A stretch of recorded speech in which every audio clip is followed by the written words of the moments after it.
सचिन चित्तौर हमेशा की तरह आपके समक्ष एक नया विषय लेकर उपस्थित हुआ हूँ। पिछली बार हमने सब सर्वप्रथम दवाइयों के बारे में बात करना चालू किया, तो हमें लगा कि जनता के मध्य जो वो दवा खा रहे हैं उसके बारे में आम जानकारी पाने की ललक है।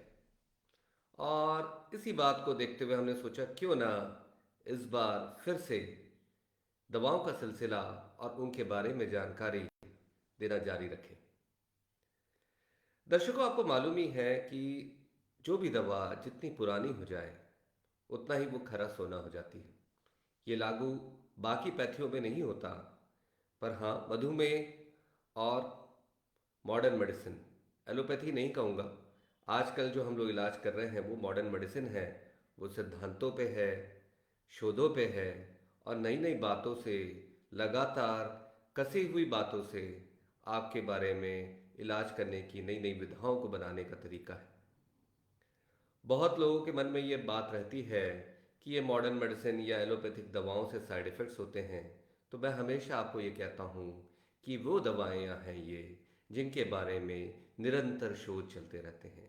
ये किसी के विम्स एंड फैंसीज, ये कहना चाहिए किसी के मन से ऐसा नहीं चलता, दावों से नहीं चलता, बातों से नहीं चलता, प्रतिदावों से नहीं चलता। शोधों में सिद्धांतों के अनुरूप चीज़ें जब आती हैं, जब ऐसे परिणाम मिलते हैं, तब ये दवाइयाँ बनती हैं। ऐसी ही एक दवा है जिसके बारे में जो भी हमारे मधुमेह के रोगी हैं कभी ना कभी उन्होंने उसका सेवन किया होगा, वो है मेटफॉर्मिन। ये मेटफॉर्मिन 1918-1920 के आसपास एक हर्बल मेडिसिन थी। उसमें ये देखा गया कि उसमें देखा कि इससे शुगर कम होता है। फिर क्या हुआ कि 1920 के आसपास शुगर की सबसे अच्छी दवा इंसुलिन बन गई। तो कहीं ना कहीं इन शोधों पे एक तरह से अब रोक लग गई, कोई ध्यान नहीं दे रहा था।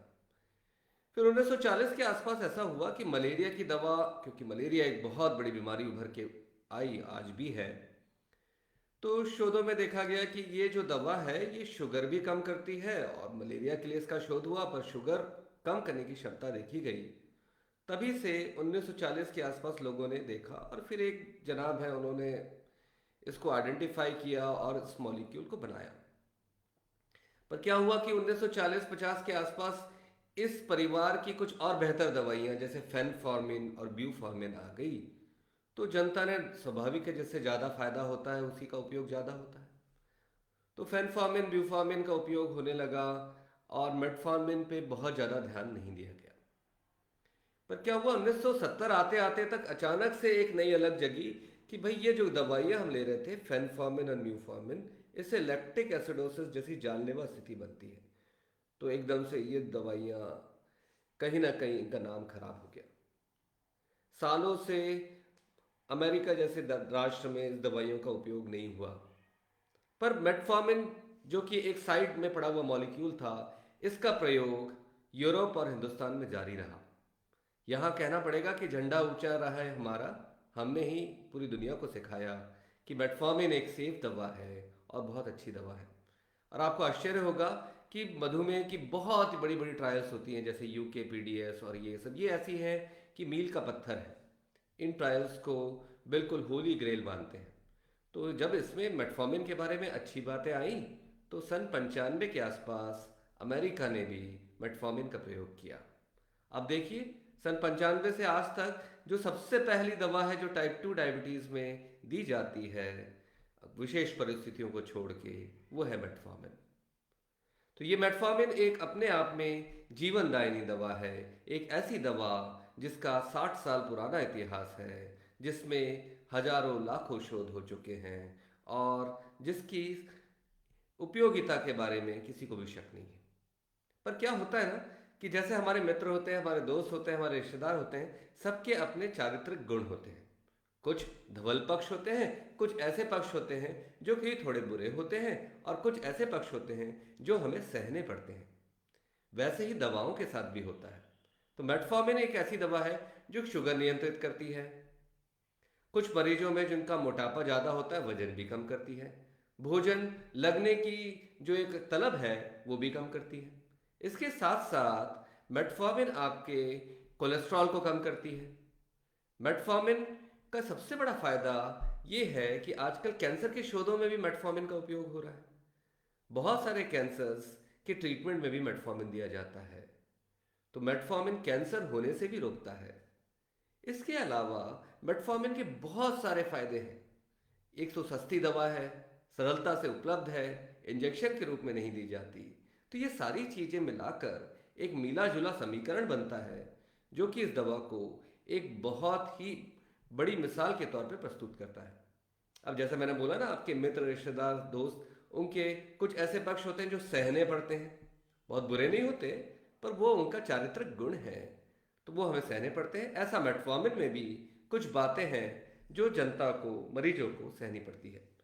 तो जब भी हम ये दवा चालू करते हैं तो दर्शकों उसमें यह होता है कि पेट आपका भारी भारी लगने लगता है। कुछ लोगों को उल्टी जैसा महसूस होता है, कुछ लोगों को पेट खराब हो जाता है, आके बोलते हैं डॉक्टर साहब ये क्या दवा दी थी, बड़ी गर्म कर रही है, दस्त लगने लगे हैं। और कुछ लोगों की भूख एकदम कम हो जाती है। पर ये शुरुआती लक्षण होते हैं जो कि 100 में से 99 मरीज सहन कर लेते हैं और दवा बराबर चलने लगती है। तो ये वो ऐसे लक्षण हैं जो कि सहन करने लायक हैं, जो कि आपकी दवा के नैसर्गिक गुण हैं, तो जिनको पार पाकर ही आप स्वर्ग के दर्शन कर सकते हैं। आपके डायबिटीज मरीज में स्वर्ग का दर्शन ये हुआ कि खाली पेट शुगर 100, भरे पेट 180 के अंदर, और 3 महीने का एवरेज लगभग 7%। है ना बड़ी अच्छी बात। अब बात आती है कि कुछ अपने मित्रों के, रिश्तेदारों के ऐसे लक्षण होते हैं जो बिल्कुल नागवार होते हैं, जो उनके धवल पक्ष नहीं होते बल्कि नकारात्मक पक्ष होते हैं।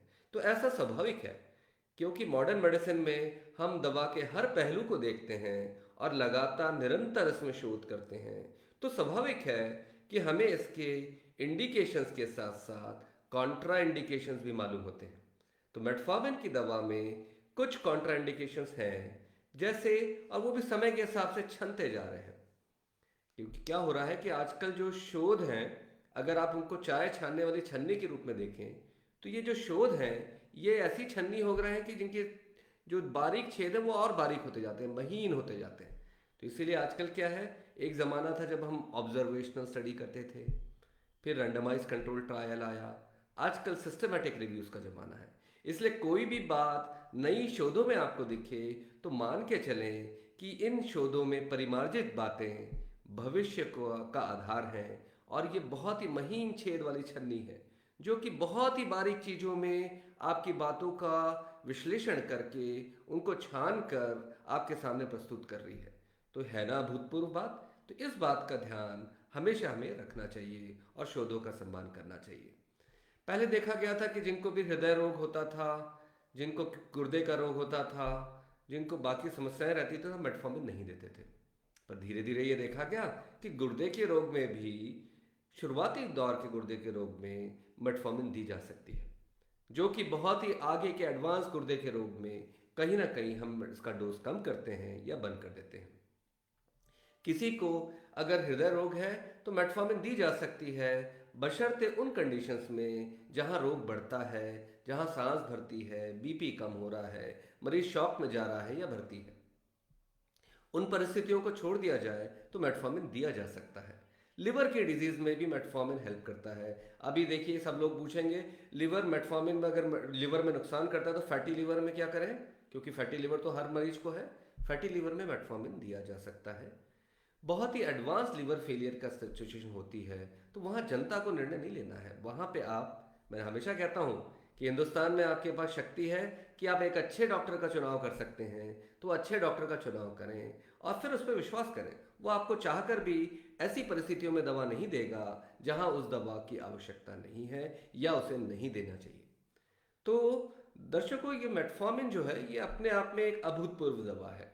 इसीलिए इसलिए जब भी डॉक्टर साहब आपको दवा लिखें, थोड़ा संयम से, कोई जो सहने वाली चीज़ें हैं 2-4 दिन पास सही है। और क्या होता है कि मेटफॉर्मिन अगर आपके इलाज से हटा दिया, टाइप 2 डायबिटीज़ का इलाज है, तो आप मान के चलें कि इंसुलिन का इंजेक्शन हमें जल्दी लगाना पड़ता है। ऐसा चमत्कार है इस दवा का। और इसके बगैर इंसुलिन लगाना, तो लोग चाहते ही नहीं कि इंसुलिन लगे। ये सच है, डर सभी को लगता है, मुझे भी लगेगा अगर मुझे कोई इंसुलिन लिखेगा, पर इंसुलिन भी ज़रूरत है। पर मेटफॉर्मिन एक ऐसी दवा है जो हो सकता है कि जिसको सेवन करने से आपको इंसुलिन ना लगाना पड़े। तो इस तरह की बातों पे भी ध्यान देना है और हमेशा विवेचना करना है, हमेशा प्राथमिकता देनी है। एक अच्छे डॉक्टर की चुनाव करिए। अगर मधुमेह है, आपके घर के आसपास आपको एंडोक्रोनोलॉजिस्ट या हार्मोन का डॉक्टर मिलता है तो वो आपके लिए बेस्ट है। नहीं तो आप किसी फिजिशियन को दिखाइए। पर यहाँ योग्यता आप अपन चयन करें। आपके पास इस सरकार ने, यहाँ के माहौल ने आपको ये पावर दे रखा है कि आप सही डॉक्टर का चुनाव करें। फिर पैमानों का चुनाव करें कि खाली पेट शुगर मेरी 100 रहनी चाहिए, भरे पेट 180 के अंदर आनी चाहिए और 3 महीने का एवरेज 7% आना चाहिए। क्यों? क्योंकि हम चाहते हैं कि आंखों का पर्दा अच्छा रहे, अंधापन ना आए, गुर्दे में खराबी ना आए और पैरों की नसों में सुन्नपन घाव ना बने कि ताकि पैर काटने की नौबत आ जाए।